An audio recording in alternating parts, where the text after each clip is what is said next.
आज़ाद digital से मैं हूं ज़ाहिर महमूद नाज़रीन। इस वक्त मैं मौजूद हूं पिम्स अस्पताल की एमरजेंसी में, जहां पर इस्लामाबाद डिस्ट्रिक्ट कोर्ट्स में आज जो एक ज़ोरदार धमाका हुआ है उसमें जितने लोग ज़ख्मी हुए हैं उनको यहां पर लाया गया है।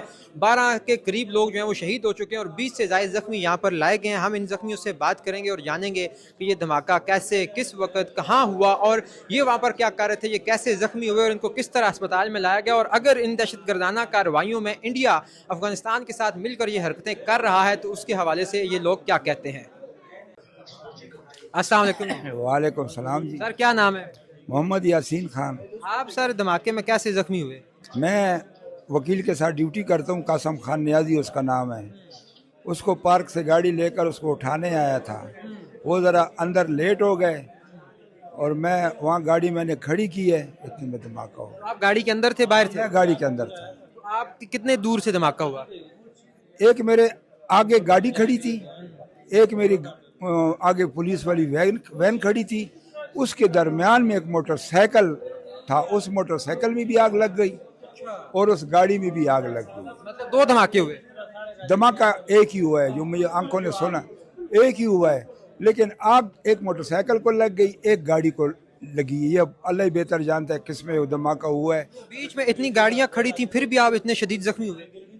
गाड़ियां ज्यादा नहीं खड़ी थी यार सर, मेरी गाड़ी खड़ी थी और एक मेरे आगे पुलिस वाली की थी, उसके दरमियान में जो है ना वो क्या उसको कहते हैं मोटरसाइकिल वाला आगे खड़ी होंगी, लेकिन जहाँ पे ये धमाका हुआ है ना पता नहीं कहाँ हुआ है, लेकिन इधर लोग काफ़ी ज़ख्मी हुए हैं गेट के आगे। आपको कहाँ कहाँ जख्म आए? मुझे ये इधर ज़ख्म आया है, लेकिन उसका मुझे भी पता नहीं है कितना ज़ख्म है, टांके कितने लगेंगे नहीं लगेंगे। ये मेरी सलवार को खून तो आपके पूरी शरीर कमीज पे है। हाँ, ये इधर में इधर से खून निकला है। अच्छा, आपको लगता है कि ये जो दहशतगर्दी के वाक़यात हो रहे हैं, ख़ास तौर पे इसमें इंडिया जो है वो मुलव्वस है यहाँ पे दहशतगर्दी करवाने के लिए और अफ़गानिस्तान की सरज़मीन भी इस्तेमाल कर रहा है, इस हवाले से आप कुछ कहना चाहेंगे? अच्छी बात नहीं है सर, अच्छी बात नहीं है।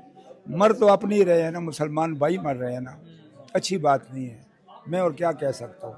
नहीं, वो वहाँ पे जब भी हम देखते हैं ना, अब जिस तरह वहाँ पे अभी भी इलेक्शंस चल रहे हैं अब इंडिया में ना, बिहार में, तो जब वो इलेक्शन हारने लगते हैं तो वो पाकिस्तान मुखालिफ एक बयानिया बना देते हैं, एक नई जंग छेड़ देते हैं ताकि वो वहाँ पे इलेक्शन जीत सकें, और उसमें आप जैसे मासूम जो शहरी हैं वो जख्मी हो जाते हैं, शहीद हो जाते हैं। तो इस हवाले से आप कुछ कहेंगे? मैं तो सर यही कहूँगा, मैं तो 50 साल से इधर ही रह रहा हूँ। मैं पठान क्वाड से आगे शकरदरे का रहने वाला हूँ। इस्लामाबाद में तो मैंने बहुत अमन देखा है, ये काम अभी इधर शुरू हुआ है, इससे पहले तो इस्लामाबाद में कभी धमाके हमने सुने ही नहीं थे। सही जो बात है, लेकिन ये जो भी करवा रहे हैं अपने मफादात के लिए करवा रहे हैं, ये तो अच्छी बात नहीं है ना जी। मासूम लोगों को, अब मेरा क्या कसूर है, बेकिए वालों का क्या कसूर है जो बेचारे मर गए हैं। बच्चों के लिए वो सुबह से निकले थे कि 2-4 पैसे कमाएंगे।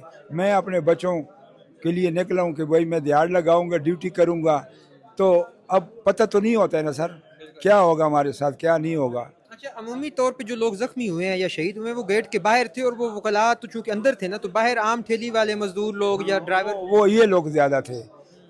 वकला एक दो निकलते हैं, फिर निकलते हैं, वक्फे वक्फे के साथ निकलते हैं ना, तो मुलाकाती होंगे या कोई वकील साहबों को मिलने वाले आए होंगे, इस तरह के लोग ज़्यादा थे। तो आपके कोई रिश्तेदार वगैरह पास आए हैं? जी, मेरी वाइफ आई है सबसे पहली, और ये मेरा साल है, और वाइफ मेरी सबसे ज़्यादा घबराई हुई थी क्योंकि आखिरी उम्र में हो जाता है ना आपस में। तो आपके हौसले सलामत हैं? बिल्कुल सर, मैं आपको अपनी ईमानदारी से बता सकता हूँ, जब धमाका हुआ है बिल्कुल मैं मजबूत था। मैंने कलमा पढ़ा और अल्लाह का शुक्र अदा किया कि या अल्लाह तूने मुझे बचा दिया। फिर मैं ज़ख्मी हालत में गाड़ी से खुद उतरा हूँ क्योंकि अफरा तफरी पड़ गई थी वहाँ पे, कोई किसी को उठाने वाला ये वो, हर किसी को कहीं और ही ना हो जाए ना, तो पता तो नहीं होता है ना। तो मैं उतरा हूँ, फिर वकील साहबान आए हैं, मुझे वकील सारे जानते हैं क्योंकि मैं बहुत पुराना ड्राइवर हूँ कचहरी का। उन्होंने पानी शानी पिलाया, तो फिर उन्होंने मुझे गाड़ी में बिठाया। फिर मुझे फ़िक्र थी अपनी गाड़ी की, फिर मैंने वकील साहब को फ़ोन किया कि सर जी आपकी गाड़ी इधर खड़ी है, किसी और की ड्यूटी लगाएं, आपके डॉक्यूमेंट गाड़ी में पड़े हैं।